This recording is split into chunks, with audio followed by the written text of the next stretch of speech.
இருக்கிற இயேசு கிறிஸ்துவின் நாமத்தினாலே உங்களை நான் வாழ்த்து வரவேற்பதில் மகிழ்ச்சி அடைகிறேன். இந்த நாளிலும் ஒரு தலைப்பின் கீழாக நம்ம பார்க்க போகிறோம். அது தன்னை குறித்து. ரோமர் 14:12 இவ்விதமாய் சொல்லுகிறது, ஆதலால் நம்மில் ஒவ்வொருவனும் தன்னை குறித்து தேவனுக்கு கனவுக்கு ஒப்புவிக்க வேண்டும் என்று சொல்லுதுங்க. மத்தேயு 12:36 விதமாய் சொல்லுகிறது, மனுஷன் பேசுகிற வீணான வார்த்தை யாவையும் குறித்து நியாய தீர்ப்பு நாளிலே கணக்கு கொடுக்க வேண்டும் என்று கர்த்தர் சொல்லுகிறார். நம்ம வீணான வார்த்தை யாருக்கிட்டையும் பேச வேண்டாம். நம்ம ஒவ்வொரு இதையும் குறித்து நம்ம கணக்கு ஒப்புவிக்க வேண்டும். நான் என்ன பண்ண போறேன்னு நான் கணக்கு ஒப்புவிக்க வேண்டும்.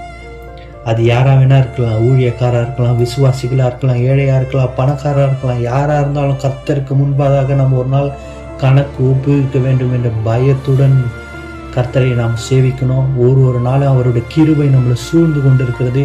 அந்த கிருபை நிமித்தம் நம்ம அவருக்கு நன்றி செலுத்தி இந்த நாளை நாம் தூங்குவோம். கர்த்தர் தாமே இந்த வார்த்தைகளை உங்களையும் உங்கள் குடும்பங்களையும் ஆசீர்வதிப்பார்.